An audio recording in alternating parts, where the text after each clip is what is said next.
The information provided in this podcast episode is for entertainment purposes and is not medical advice. If you have any questions about your health, contact a medical professional. This content is strictly the opinions of Lucas Owen and is for informational and entertainment purposes only. The references, claims, and scientific information linked to any products are only applicable to those listeners who are based in the US. If you are outside the US, this information does not apply to you. It is not intended to provide medical advice or to take the place of medical advice or treatment from a personal physician. All viewers of this content are advised to consult with their doctors or qualified health professionals regarding specific health questions.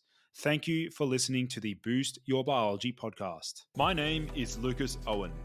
I uncover the most cutting edge health information on the planet, ranging from hormones, nutrition, supplementation, fat loss, biohacking, longevity, wellness, and a whole lot more.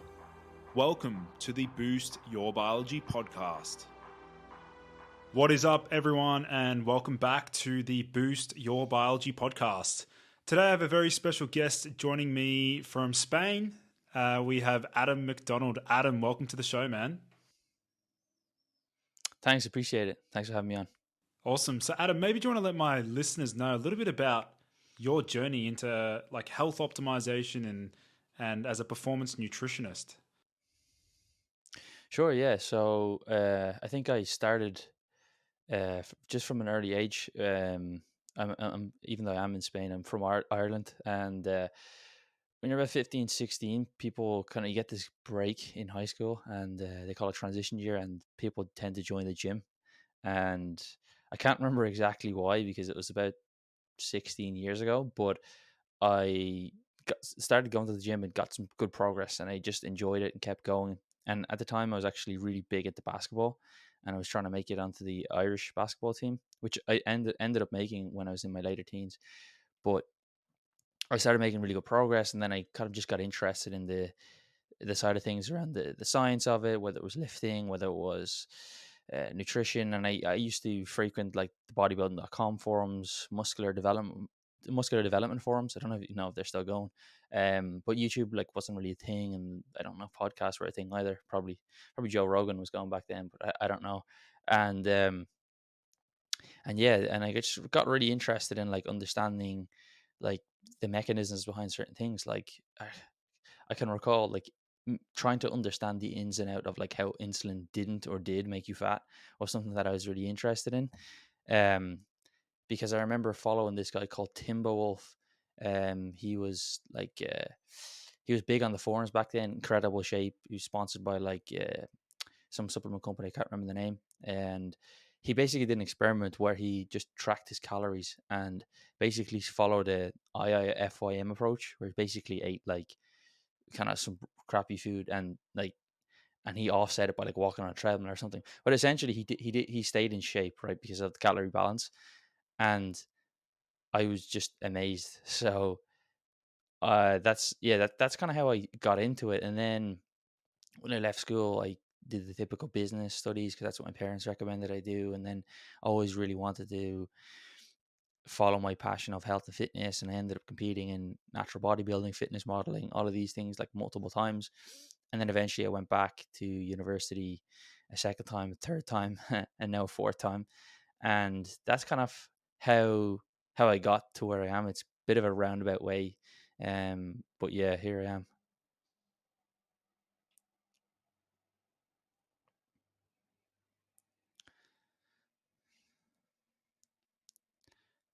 It's a good question, to be honest. I know business mentors and other mentors always recommend you have like a 5, 10 year kind of goal.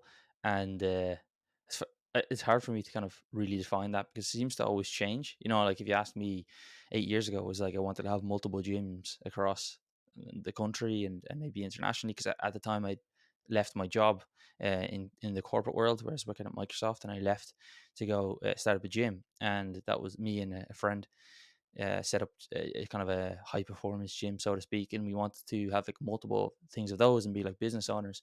Didn't really work out. Just like we were 24, 25, wasn't a good business plan. Loads of gyms in the area, and eventually I just kind of left. So I don't really know, but like long term, I do want to have like an impact on improving people's overall well being, and kind of looking at the low hanging fruit. And that's kind of what I'm doing as well, in because I'm also researching, like I'm doing a doctorate, and it's around the area of like some of the barriers to long term exercise. Yeah, well, I'd love to explore a little bit about that. Is that sort of because I studied um, initially I studied exercise science and business administration. That was like a double degree, and then I transitioned out of that and started studying naturopathy. So here in Australia, I completed like a 4 year naturopathy degree. But with that, with the exercise science component, there was one of the subjects which was like looking at determinants of physical activity and like what would encourage people to exercise. So, do you want to maybe sort of expand upon what you're looking at? Yeah, so I mean, like, if you talk to my prior self, or younger self, I would have just thought, and it's the same rhetoric that you hear a lot of people, like personal trainers and stuff online, is like, if you want to exercise, you will, or like, just count your calories or just calorie deficit, and like they're not wrong. Or like we all have the same 24 hours in the day. That's this kind of mantra, and that's true. Like it's an objective truth. But if you look even, and I'm not an expert in public health, but if you look at some data in the UK, I think it's called a Marmot report. For every one stop that you go, one tube stop, they call it underground, right? London Underground. For every one stop that you go, like west, I believe, it could be west or east. I can't remember exactly. It's west of Westminster, which is like basically central London. Like life expectancy drops by 1 year for males. So basically there's so many determinants of long-term health that are outside of our control, and one of those biggest ones is like socio-economic status.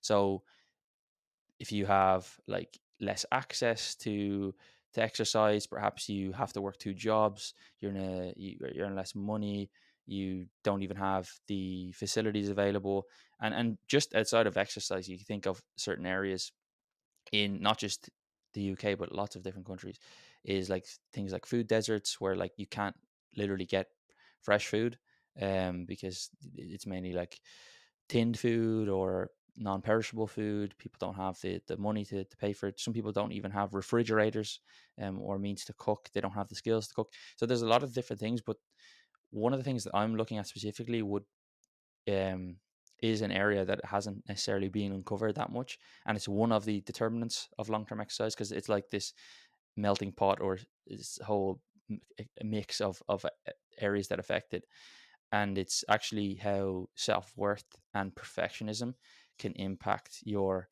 ability to be consistent with exercise. I wanted to look at success, but that's not like how does self-worth impact success, but that's too broad or too nebulous. So it's like, how does that impact your ability? Yeah, that's interesting. So, would that be like, is there an association between if somebody has a high level of self worth, they're more likely Mm. to engage in physical activity? Is that? Yeah, pretty much. Yeah, that's pretty much it. So like, I mean, it hasn't really like that's I haven't necessarily proven, so to speak, that, but that's the way things seem to be going, right? That's my hypothesis. And then so you have this kind of the question is whether the relationship is bi-directional. So does high self-worth equal improved exercise outcomes, and or vice versa, does increased exercise improve your self-worth? And if we're looking at like public health stats, right, because a lot of the listeners on your podcast are going to be the top 1%, top 5%. They don't need to be told to exercise, to eat well. But when we're looking at just general population, it's like less than 5% of people actually, when we're looking at like Fitbit or wearable data, like less than 5%, sorry, of individuals actually do the recommended amount of physical activity, and that's not even optimal. That's just the minimum recommended, and they're going to be slightly different for each country, but they're all pretty similar. Um, and so yeah, and then you've got like perfectionists. So if you're a perfectionist, you're less likely to actually take action because you fear failure. So you don't actually do anything because one way to avoid failing is not taking action. Yeah, and then also perfectionism can also People think it's a good thing, like being perfect, but in fact, it's not necessarily. There's different types of perfectionists: perfectionist concerns or perfectionist striving, and the concerns are basically means that you won't take specific action because you're fear of failure, and if it's a protective mechanism. Like, I don't have time to exercise, and you might tell yourself this, even though you would, and then you can kind of use that as an excuse to say, well, if I had more time, I would have exercised. Now, of course, some people genuinely don't have time, but some people do, right? And they don't exercise. And then you get into this whole cycle of, well, you beat yourself up for not doing what you wanted to do. And then, yeah, some people can actually self-sabotage. And the reason I got into this, because I had clients who were like overweight, right? And they were intelligent, master's degree or above, and they knew that they should eat less food, right, to lose weight, but yet they were very unhappy with how they looked, and because they were very perfectionist and self-critical of their physique. So they wanted the perfect physique, but they had a like an overweight physique, right? And then because they felt so bad about themselves, they would eat McDonald's or fast food or something like that, right, to make themselves feel better in the short term.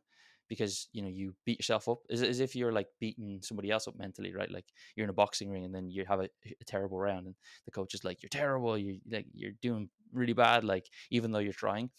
It doesn't work that way. It doesn't work very effectively, I should say. So then you'll eat like candy, you'll eat junk food to feel better about yourself. But then ultimately that brings you back to square one, right? Like, oh, I can't follow the diet, right? And you don't lose weight. And so that's the cycle that I'm trying to figure out. How do you break that? But it's still early days. Fascinating. So I guess let's sort of segue and discuss a little bit around nutrition, because obviously we both love exploring that and understanding the different nuances with nutrition. I'd love to learn a bit about your own personal approach to nutrition. How has that evolved over the years after, you've probably trialed different diets, or your knowledge base has expanded? So sort of expand upon that. Yeah, well, I've pretty much tried every fad, I think, except for the ketogenic diet, because I just couldn't stick to it. I think I might have tried it for 2 days or something. Um, because I'm not like a fat liking person, if that makes sense. I think when it was when I read up on it years ago, it's like some people just like eating fattier foods, and I personally don't. It's like I like sweet things. Um, but yeah, so I think initially I used to eat very, very clean when I was like early teen, like late teen, sorry. Um, when I started learning about, like, I was into bodybuilding, right? So I used to read Flex magazine, all the bodybuilding magazines that you could buy. I watched every single bodybuilding show online, every Olympia. I would stay up like and stuff like that. Um, and I used to eat like baked chicken with like salt on it, and like brown rice and broccoli, or I wouldn't even eat white rice, or I wouldn't even eat white potatoes. And then but then I would like binge on food like really bad, like have a every couple of weeks I would like blow out like 4,000 calories. And that obviously wasn't good, right? And then over time I started to follow more of like a flexible dieting approach, and I kind of got real big into the if it fits your macros thing, where it's just like counting macros and everything like that. And then, yeah, I still obviously believe in the calorie balance equation, but I think over the last few years, I've really focused more on trying to like optimize my health specifically. So, looking at like hypertension, like I genetically have high blood pressure, just no matter what I do, exercise wise, diet wise, it's still higher than it should be. So, I'm really trying to optimize that, and also then as well with like cardiovascular disease risk in terms of like cholesterol levels, and we're trying to like focus on that. So that's my kind of how I've approached it, and I think it's really an 80-20. So I still do eat like out from time to time, or I eat like some things that I want to eat that wouldn't be considered healthy. But and I also have a high level of What's a cheat meal? What's a cheat meal look like for Adam these days? to be honest, it's probably like chocolate or something. Like, I wouldn't be like burgers and fries. Like, I don't really like that much. I mean, I would eat it, but like when I do go out to eat, it's actually I prefer like a good steak, and that's not me like my fitness my fitness kind of identity kind of taking over. I actually just like good quality food rather than eating like some Chinese food or something like that. Um so yeah, but I'm a huge fan of like chocolate, and yeah, chocolate is a big one. Yeah, yeah. Where do you think people are falling short when it comes to nutrition? Like, what do you think are like some critical elements of approaching nutrition that people miss? Like what Mm. people just really struggle with? Yeah. Well, the obvious one is calorie balance equation, right? So I don't think that you need to be obsessive about calories. In fact, like I do think there's a huge benefit in tracking your calories. You haven't done it, and I did it for years. I personally don't really track them at all. Is that Um, because now be, you have that understanding of roughly? yeah, yeah, exactly. I mean, in order to like the way that I kind of frame it to like the clients that I work with is like I still kind of am cognizant. Like there's some kind of like cognition, like mechanistic ways that I am tracking in my head. Like I don't just not tracking doesn't mean that I've got no clue what I'm eating or don't have any sort of semblance of like I'm just not tracking with an app, so to speak, or not like weighing everything. But I will still have like a similar amount of oats every day and similar amount of, like similar amount of portions. So I am technically tracking in my head. But I do think everyone, if to get to that point, you kind of need to be able to track.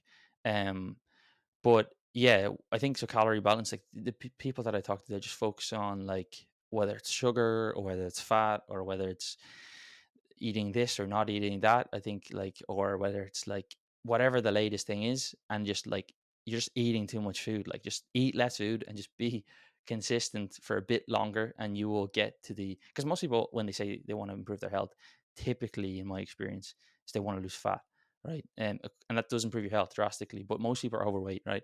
Um, so I think that's the first one, right? So it's just like, and that's not the only important thing, but that's the first one.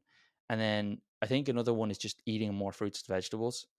In my opinion, you just the evidence for its reduction in risk in all cause mortality, reduction in like inflammation, in weight loss, even because if you replace, you simply just if you eat more fruits and vegetables, eat more fiber, more food volume, you just replace other foods, right? So if you people actually just ate more fruits and vegetables, they would just tend to eat less other highly processed foods and by default eat less calories. So I think that's a huge one as well. Um, they're probably the two biggest. How do you feel about certain, like, are there certain vegetables that you personally stay away from, or you're pretty much like you're willing and open to consuming all types of veggies?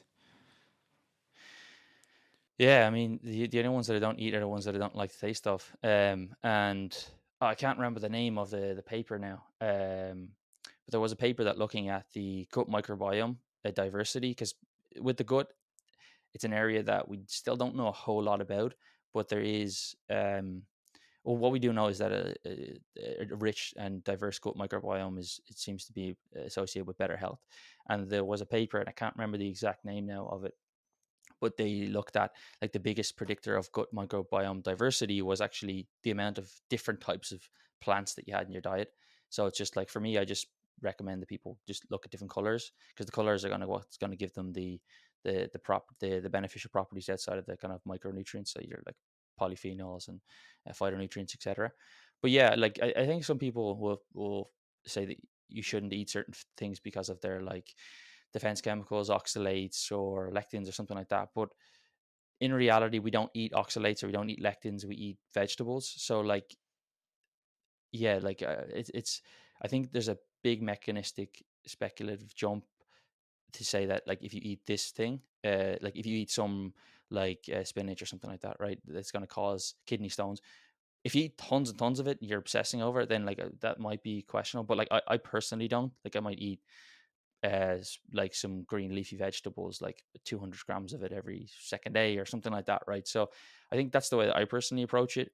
Um, so yeah, I think like I personally don't really. And then we think like soy is another one that I did avoid, I didn't avoid, I wasn't sure about it, but again, it seems like within moderate amounts, unless you're like really over consuming it, that it seems to be fine. Yeah, yeah. No, interesting. What about in terms of so the carbohydrates, you sort of favor fruits and veggies, and then what about like things like rice, pasta, bread? How do you go with those? Yeah, I mean, I consume a lot of those. A lot most of the time. Like not really too much pasta, but potatoes mainly, just because they're more nutrient dense in my well, in my opinion, but also objectively. Then like because they're like I don't know if they're considered a vegetable or not, but they're more they have more nutrients in them than white or brown rice, right? Also really high in potassium, which lowers blood pressure. And again, a lot of people have hypertension or high blood pressure, 2 and 3 people. So I think potatoes are a really good option there. And also I'm from Ireland, so potatoes is something that they eat a lot of. Um, and I exercise a lot. Like I do a lot of cardio in terms of like running, kind of hybrid kind of style training. I do lifting, I play basketball. So like I eat a lot of carbs. So I maintain my weight, like, and I eat enough for that. Like, in fact, I actually dropped a little bit of body weight. But yeah, I favor. I think that sort of fuel, that carbohydrate source, or the kind of direct carbohydrate source, depends on your activity levels. So like most people will not exercise as much as I do, so they'll have to eat a lot less of those. Yeah, yep, yep. I follow a very similar perspective on carbohydrates. Like for example, because I'm doing hit training at least 5 days a week, and then weight training Mm. plus like 15,000 steps on my treadmill desk. I'm probably averaging about 300 to 350 grams of carbohydrates a day. Which for some people they'll be like, "Whoa, that's like a lot." But I'd be curious to know Mm. about when you were quote unquote like bulking. How high did you push your calories, and like how far did you stretch it? Yeah, well, I've dirty bulked before, where like when I was 20, I lived in France, and my bulking consisted of like force feeding myself cereal and drinking a vodka at the weekends, and trying to track all that. But that was 12 years ago. But yeah, I think like probably 30 3,500 was the highest I'd ever got, because I don't have like a super fast like metabolism, or my like metabolism isn't very adaptive upwards, so to speak. So that metabolic adaptation can go downwards or upwards. We people just use it, typically think of it when you're talking about downwards, because most people are trying to lose fat, not gain weight. So yeah, I think it's probably 3,500, which isn't that crazy, because I've got clients who eat like 4,500 calories, 4,500 calories. Yeah. Interesting. Okay. What about like let's look at the I mean, we sort of jumped from the carnivore diet approach. Let's look at the intricacies associated with that model. Mm. What do you think first of all works well with the carnivore diet, and what do you think might be some of the shortcomings or downfalls associated with that approach? Yeah, I mean, I think I made a video on this and I kind of regret it a little bit. It's like it's almost like a Netflix documentary where there's like a cultish kind of thing behind it. Where people, and I get it. Like if someone's tried something for so long and they haven't been able to have results, or get lose weight or whatever they're trying to do, and this comes along, whatever it is, whether it's like forex trading, or it's buying Bitcoin, or it's the carnivore diet, and it changes their life, then they think that that's like, you're like attacking them if you're going against what's worked for them. So I think what works well for it is that it's an elimination diet, a severe elimination diet. So you can't eat uh, like Reese's peanut butter cups on the carnivore diet. You can't eat donuts. You can't eat um, anything that might cause you issues, whether it's excess sugar, whether it's potentially gluten, whether it's some sort of prebiotic fibers and vegetables that might cause you like large intestine, for like excess large intestine fermentation and gas, and so it removes everything except for meat, right, as far as I'm aware. I'm not sure if eggs are allowed, but um so it's extreme elimination diet. So it's pretty much going to get rid of pretty much everything that is going to cause you issues. I've never heard of, maybe I'm wrong, but I've never heard of people having like gas from meat per se. So like you feel better in the short term. Um, it's a ketogenic diet as well, so perhaps some people do seem to do better on a keto diet in terms of like their cognition, or maybe energy levels, in terms of maybe a bit more stable, if especially if they're coming from like a sporadic diet where they're all over the place. Typically you're gonna lose weight by just eating meat, because it's very difficult to eat like 3,500 calories of protein from chicken and beef and stuff.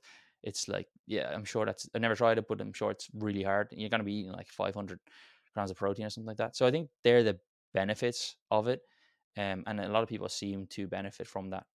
What about the maximum upper limit for protein intake? Have you sort of capped it at a certain amount, like 2.2 grams per kilogram of body weight, or is there a certain rule that you follow there? Yeah, yeah. I'm not sure if there's a negative to going above, like in terms of health.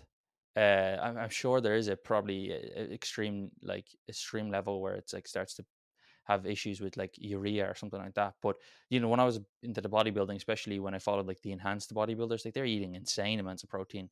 Like Ronnie Coleman's probably eating like 4 grams per kilo. And I remember he was watching one of his YouTube videos years ago, like a day in the life thing, and he had like 7 scoops of protein powder and drank it. But yeah, I think for me in terms of like health and performance, and on muscle gain, I think yeah, around 2.2 grams per kilo, and sometimes even erring a little bit on the side of a little bit less depending on how much carbohydrates a person's eating and like that. My thoughts of like I've skewed a little bit less protein over the last couple of years in terms of like what the research seems to show. I used to eat a lot more. Is that from a longevity, like blood pressure, health standpoint, or? No, I think it's just because if someone's trying to optimize their health, then or their performance, carbohydrates will often be more favorable, and particularly for performance, right? So like you don't want to be eating excess calories, so we can skew a little bit less. And just because what seems to optimize muscle mass is probably when it gets above 1.6 grams per kilogram, we don't really see any major improvements. I'm still a bit like cautious about going down that low just because of my bodybuilder background. But yeah, it seems like if you're getting that much, getting above that isn't probably moving the needle that much. Where before I was probably doing with clients and myself probably like closer to 3 grams per kilo, maybe a bit less than that, but around that. Yeah, makes sense. What about your stance on food versus protein shakes and like protein powders?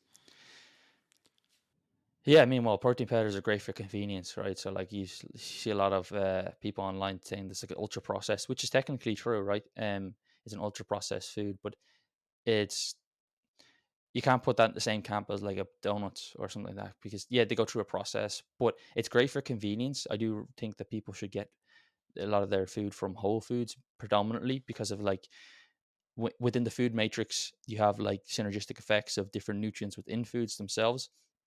And you also have other beneficial nutrients that are not just the protein itself that come from eating whole foods. But yeah, I mean, whey protein technically is from an animal, right? So it is technically still food per se. But I think yeah, just for convenience sake, and this comes back to the whole like my philosophy of nutrition. It's like okay, ideally whole foods for the most part, and some shakes if you need to top it up. But if you are like worried about should it be whole foods or a protein powder, and you're thinking, well, I should just eat whole foods, but yet you're not eating enough protein, well, then you're just kind of pissing in the wind, so to speak. Hmm. Yeah, yeah, no, definitely agree there. Um, and what about your approach when it comes to? Because I'd imagine you get asked this quite a lot, which is like, should I be taking a multivitamin or like what supplements are actually Mm. worthwhile using? What are your thoughts there? Yeah, I think my opinion on supplements has changed a lot in the last couple of years. I mean, and I've taken every supplement you probably can. I used to get the bus to the supplement store when I was like a teenager and like spend like an hour, like a couple times a week in the supplement store, talking to the Polish dude who I actually ended up becoming friends with and training with a lot. And he would like sell me a new supplement every week as broke, and I spent thousands on supplements. Um, but yeah, I think it was specifically a multivitamin. It's more of an insurance policy, but again, it doesn't seem to be. Should everyone take one? I think I've leaned more towards no, over the last few years. But if you've got a bad diet, then it's or a poor diet, then it's probably a good idea. But ironically, you've got like a healthy user bias. The people who take multivitamins are probably the ones who are actually eating a good diet. That's the same with most things, right? Um, I personally do take one, like a, just a like the Optimum Nutrition one, right? But I don't think it's going to be moving the needle majorly. I think again, getting your nutrients from food because of that with the food matrix is a lot more beneficial. And then other supplements, I think, again, like I used to take a lot of fish oil, but then when we're looking at human evidence, unless you have like cognitive impairment or you've got dementia or you've got like you're at high risk of cardiovascular disease, the supplement itself doesn't seem to be majorly impactful for otherwise healthy people, whereas fish consumption. So I've tried to like increase my fish consumption instead of taking fish oils. I don't think it's a major problem if people do consume them. And I think if you're a vegan, probably a good idea. And if you don't consume any fish, then as well. But I would prefer if people consume fish. And then I do take some supplements for like sports performance, like creatine, beta alanine, sometimes citrulline malate. They're probably the most consistent, and then caffeine, but that's usually coffee. They're mainly the supplements that I do consume. And I've got a few others like magnesium, um, ashwagandha, like from time to time. And lately I'm experimenting with like lemon balm before bed for sleep, but it's so. Yeah, and in terms of electrolytes, because they're quite popular in the last couple of years, specifically Mm, Alimenti, Electrolytes, and a few other brands that are popping mm. up and doing really well. Um, what are your thoughts on those, and how can they be utilized? Yeah, so this is a really interesting one and something that I got really interested in. I don't know why exactly, but so I did my master's degree in performance nutrition, and electrolytes were, or they are really, really popular. And that's just, typically electrolyte supplement is sodium, potassium, calcium, magnesium. Um, so it contains all of those, but it's like usually it's like 75 to 90% sodium chloride. Some of them contain sodium chloride, some of them contain sodium citrate.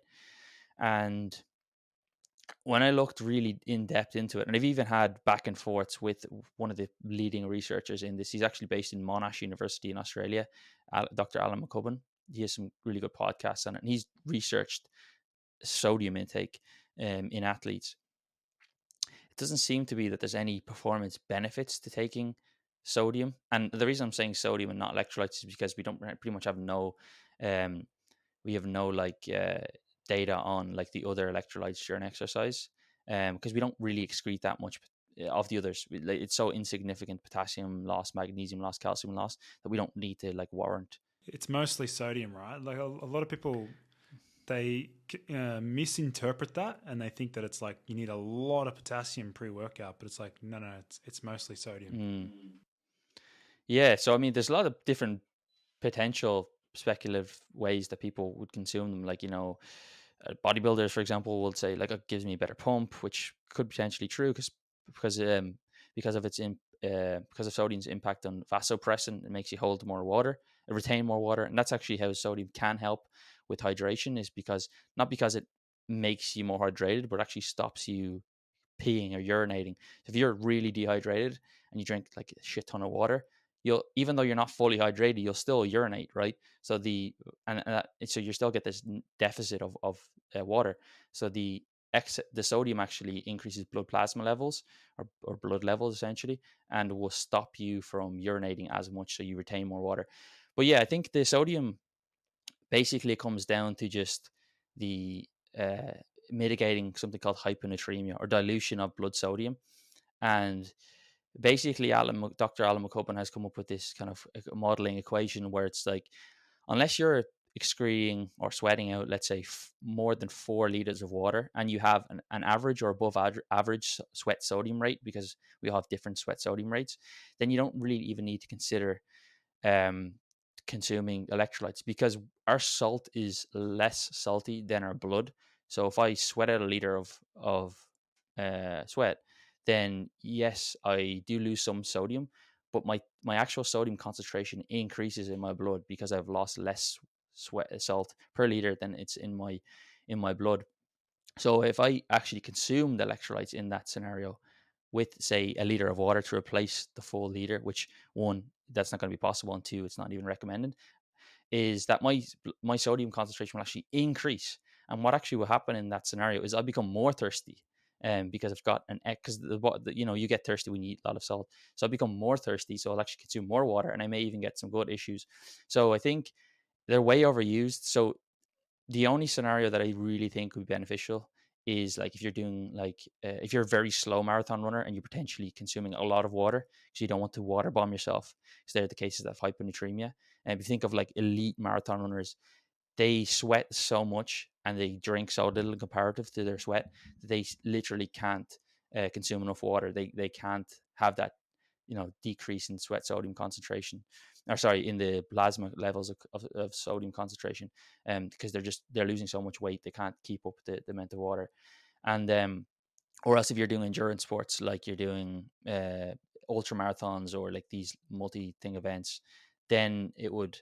And then some people do talk about fasting, right? Like, sure, if you're fasting, there was one paper that I looked in where people fasted for a full week and they were at risk of hyponatremia, or their blood levels did show that their sodium concentration decreased because they're just consuming plain water, right? But if you're going for like an hour run or going to the gym, like, by all means consume some salt or electrolytes if you want. But in my opinion, and based off the research, I think you're wasting your money. Don't think it's going to harm you. But in general, most people consume way too much sodium anyway. Yeah, yeah, interesting.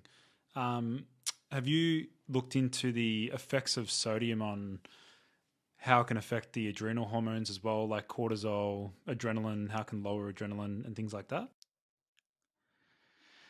No, I haven't. Haven't seen that specifically. I have heard Huberman talk about, like, not having coffee in the morning. It's not something that I've done. I can't seem to find any evidence to say that has an impact.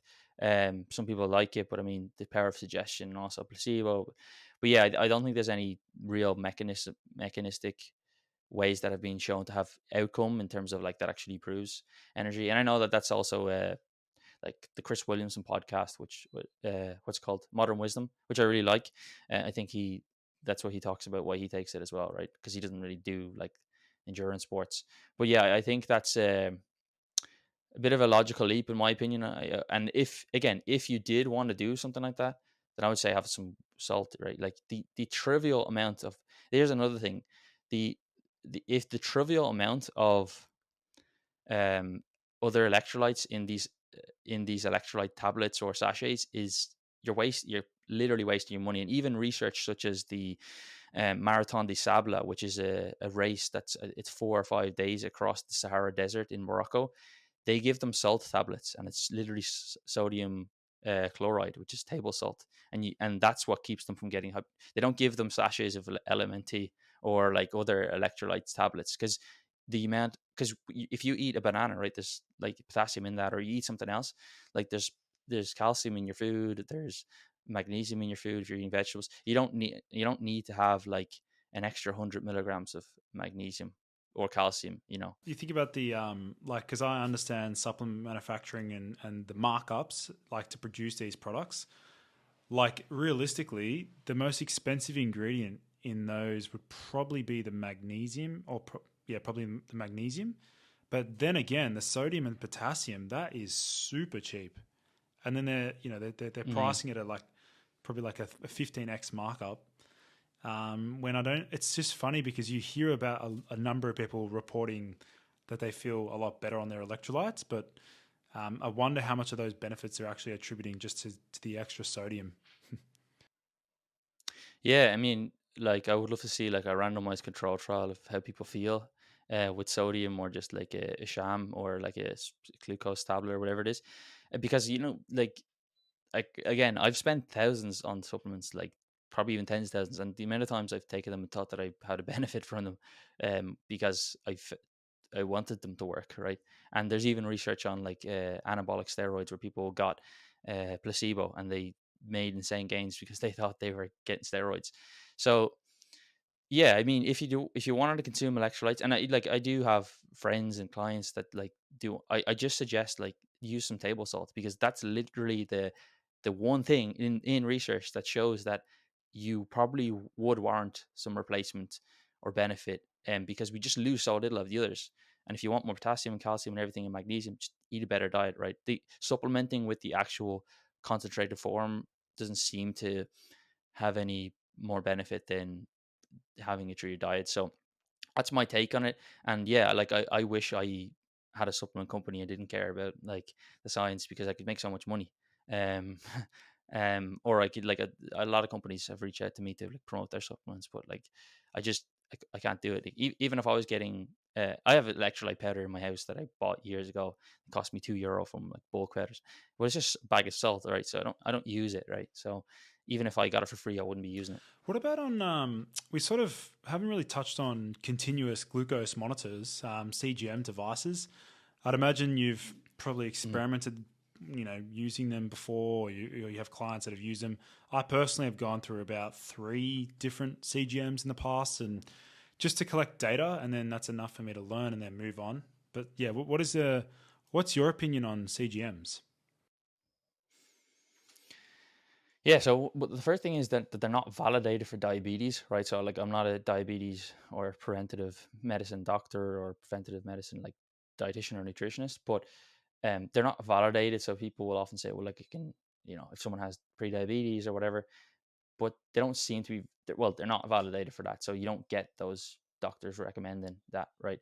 Um, and then, but some people who have diabetes do seem to have them or wear them. I mean, I don't know why, but I've seen people with diabetics that wear them. So I think I'm not, when we talk about continuous glucose monitors or monitoring glucose, I think that's not those people who have like already compromised insulin function and insulin sensitivity.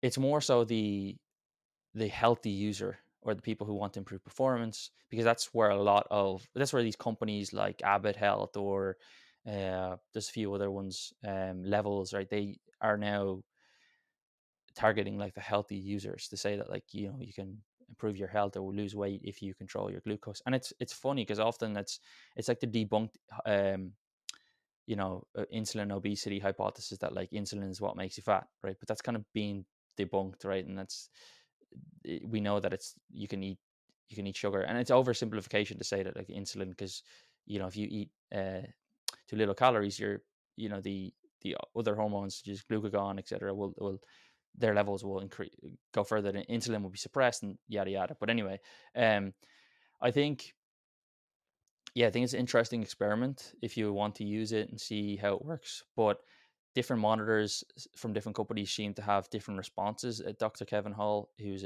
one of the leading nutrition researchers, I think I can't remember what university he's at, but he's a beast when it comes to publishing papers. His group compared two glucose monitors, and they showed that they had different responses to the same meal in the same person, and also different weeks. The same meal at the same time had different responses, because it's not just the food that you eat that impacts the glucose. It's it's various things: stress, your sleep, energy. Like there's so many different factors that impact it, that you can't say, well, no, I'm gonna avoid like mangoes now because like they increase my blood glucose. But also, people tend to think, healthy people, right, tend to think that glucose, they call it glucose spikes. It's not really a spike, it's just an increase that's completely normal. It's like it's imagine if you're going to the gym, you said like, oh, my blood pressure has gone through the roof. It's like, yeah, it does, but that's like normal when you lift weights, right? So it's more like elevated, chronically elevated levels of glucose. Maybe down the road, I think that perhaps like it may give somebody insight in, if you have like a glucose reading that's constantly high, it may give you insight that, okay, I need to go and check my HbA1c from a doctor and my fasting blood glucose levels to see if like my liver's secreting sugar overnight when it shouldn't be, right? It might be that, but we already have ways to predict that, like waist circumference or body fat levels or exercise, like that are pretty good at the moment, right? What about in terms of, if you were to sort of outline insulin sensitivity, like that term's thrown around a lot. Obviously, building muscle, minimizing body fat percentage, um, obviously getting good high quality sleep and prioritizing protein. Like, what would you say are the sort of the main things you'd suggest to clients if they're wanting to like build and optimize their overall insulin sensitivity? Yeah, I mean, like you said, it's exercising a lot, because your muscles become more insulin sensitive, because you have insulin sensitivity within the muscle and also fat cell. Exercising, cardio, um, keeping body fat lower, particularly if you have central adiposity. I've noticed, and it's also pretty well documented that like certain genotypes or phenotypes, you say, will have like certain groups of Asian ethnicity will have, and African ethnicity will have like more risk of diabetes, and because of the way they store fat. So there's something called personal fat threshold, which basically when your fat cells are no longer able to kind of accept fat, then that fat doesn't get stored in the fat cells. It gets moved to like in and around like liver and pancreas, and then that's to become an issue. So I think one of the biggest things that anybody can do is look at your waist to height ratio. So it should always be less than half. So if you are, okay, I'm gonna butcher this one because we talk in feet and inches, but if you're like, I think it's 95 inches, which is 5'9", it's probably the average male height, then you want your waist to like always be less than 34, 33 inches. And if it goes above that, then you're massively increasing your risk. Um, so I think that's one of the main ones. And then a paper I was reading the other day on like Polish adults, it's if your body fat was below 20%, there's only like 4% of those had like poor insulin control like by measure of blood glucose. So getting your body fat lower, it seems to be one of the main things.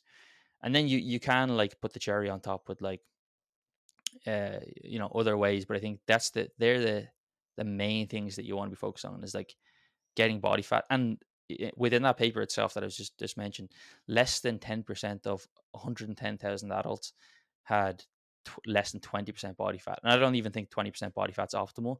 I think you probably want to, for men, I'd say, so you want to be getting down below that even, like probably 15 or lower.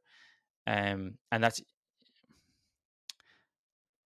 yeah, so you're talking then like I don't even know how many that paper. I haven't found any papers or studies that show like what percentage of population have body fat that low. But basically what I'm saying is that if you just focus on getting your body fat lower, exercising more, they're the main things that you can do. Um, and then after that, you can talk about like there potentially speculation of like certain supplements that you could use, whether it's like what the type of diet that you follow, like a low inflammatory diet but again it's more fish, more fruits, vegetables, these kind Yeah. of things. What about if you were to sort of outline some strategies for muscle growth? Obviously, you sort of mentioned before that the fact that 1.6 to 2. Roughly 1.6 to 2.2 grams of protein. Then prioritizing like things like creatine, beta alanine, which have a pretty robust amount of evidence to suggest that they can aid or have ergogenic effects for exercise performance. Have you sort of explored like the testosterone optimization route, and have you personally had your testosterone levels checked? Yeah, so I used to be of the mind that you just need to like maximize your number within the range. And like I've got my testosterone checked about 4 times throughout my life. I think the very first time I got it checked was when I was 21, because I was just feeling weird. I'd done my very first bodybuilding show naturally. Like I've always competed naturally, but your testosterone tanks when you get really lean. Um, and I lost 40 pounds. That was actually after I'd come back from France when I was doing a lot of the drinking, and literally just lost 40 pounds in like I don't know, a 6 month period or something. And I was very lean, and my testosterone was tanked, and I was just feeling like not normal, right? And I went to the doctor. They basically said, I don't know the numbers now, but they said it was like it was like an old man, and they're actually considering like some TRT gel. But it came back like as it would, right? You gain some body fat and stuff and you recover. And then I've done it like a few times since then. And my testosterone always naturally being a little bit like low. It's like 300 to 400 nanograms per deciliter, like in that range. That's what they use in like the US. The numbers in Europe they use slightly different numbers, but the same thing. And I always like was a bit concerned that like, oh, I need to get that up, like it's low. But I'd always have like above average muscle mass. Like I won Mr. Ireland. I competed naturally, like at the Worlds competition. Like always had more muscle mass than all my friends. So it didn't really seem to have impact that, right? And that's because there's a lot more going on. And I spoke to Dr. Karl Nadolski, who's he's an obesity medicine doctor, but also I believe he's an endocrinologist, but he focuses a lot on the hormones. And he was like, this was a couple of years ago. He's explained to me a lot about how it's a lot more than just testosterone. But yeah, as of late, looking into that hyper optimization of testosterone, it seems to be that as long as you don't have symptoms of low testosterone, so like that should be like low libido, low mood, excess fat gain, losing muscle mass, not being able to progress in the gym within reason, that getting your testosterone higher within the normal range, as long as you're not using like T or something like that, doesn't seem to make any difference in terms of muscle mass. So I don't think that you shouldn't be trying to optimize your testosterone in terms of like all the things that would lead to improved testosterone. But testosterone is like a lag measure, or like it's like an indicator of your overall health status, and rather than like this is the number that you just need to optimize, as in like I don't sleep very well and I don't like eat very well, but I'll just take like this test booster and it'll increase my number, therefore I'll get better. It's like, no, just like focus on eating better, sleeping well, minimizing stress, and optimizing your volume for training and recovery. And then you might get your number up slightly higher, but once you're doing all the things you can do within that to maximize performance, if your number is like say 500 and you saw somebody that's using some sort of company and they said they've got theirs to 800, it's not like you would number one, you probably will never be able to get to that number, or number two, that would actually lead to any better results. Because when we actually look at research from men and women who in the same study in terms of muscle mass, they gain similar amounts of muscle, but obviously women have way less testosterone, and it seems to be that yet women do have less muscle in general, but they start from a lower starting point. So I think it is a lot more than testosterone going on there. So that's my kind of take on testosterone, and I do recommend that some clients that I work with take certain blood tests, but testosterone isn't the one that I recommend anymore, because it'll be a number, and that's kind of all it is. Yeah, yeah. I can definitely. I mean, I've seen a number of clients who've had their testosterone levels around maybe starting points like 400, 500, and I've put them on a pretty advanced sort of protocol to maximize their levels, and some of them have managed to get it over 1,000 nanograms per deciliter, Well, and it's great because it's a number on the blood test. But then I ask them like, how do they actually feel? And majority of the guys say they feel like they have more energy. They feel like their overall quality of life is a lot better. Their mental state is a lot better. Hardly any of them report increases in muscle mass. I do agree with that, because I think both you and I know that testosterone is not the only anabolic hormone in the body. Obviously, like IGF-1 is one of those. It's actually more potent than testosterone to induce anabolism and stimulate like mTOR pathways and stuff like that. But I definitely think with today's like modern society and men today, I feel like a lot of them feel like they have to just adjust or adapt to their low testosterone. They think that that's like their normal. When really, I think mm, I definitely think checking testosterone for a young male is like absolutely essential. Just because there's so many guys out there who are just like struggling. There's a lot of guys, and like you said, if they don't have any symptoms, if they're actually feeling good, building muscle, they can sleep well, they're feeling good mentally and all that, then maybe it's not even testosterone we need to look at. It might be thyroid, it might be cortisol, it might be prolactin, it might be DHT. Like so, I think there's a lot of nuance there as mm. well. Yeah, and I don't disagree that testosterone levels seem to be declining over time. There's some debate whether that's right or not, but like what we do know is like the lifestyle is like disimproving, including and primarily driven by like just excess calories. So like I think it's if you're already like elite right across the board and you want to like look at these things, numbers specifically, whatever you want to check, and that's something that I'm really interested in, is like trying to understand some of these things because I love to optimize and stuff. Is That's fine, I think, and like if that's an interest to you, then great. But I think, and I've experienced this like working with individual clients, is like someone comes to me and they're like 30% body fat, and they're like, oh, I need to use TRT. But it's like you party every weekend and you're like in your late 30s and you're 30% body fat. And and you have a terrible diet and you just do a crash diet for a few weeks. Like, I don't obviously say that way, but like that's the truth. And then they want to like, how do I optimize your testosterone? It's like, you got to lose 40 pounds, like if someone's lean and not like bodybuilding lean, but like they're like you said, like around 16% body fat, they're probably going to have high testosterone because they're probably doing all the things that are associated with that, right? To have a lifestyle like that versus like somebody who's like putting the horse before or the cart before the horse, and trying to think like, how do I optimize testosterone? It's like body fat. What we used to believe is body fat was just like this jelly that sits there, but it's actually not. It's as you know, it's like it releases hormones, and some of those hormones convert testosterone into estrogen. They aromatize, right? So it's like a negative feedback. If you're fat, you're gonna have less testosterone, so it's like, and then you're more likely to gain fat. So you just lose fat. And I hate to be the person that just says just lose fat, because everyone says just lose fat, but it's such a huge lever that a lot of people can pull. And then you can start focusing on the other stuff. If you get like body fat a little bit lower, you start focusing on the other things that are going to like, because it's not that I don't think they're interesting or that they don't matter. It's just that like it's the finer details that like on the finishing pieces, but you haven't even got the like the foundations. It's not going to make any difference. You're putting in the same level of cognitive effort to focus on those things, but you haven't focused on that. But if you're already focused on the 80 stuff, then sure, focus on the 20.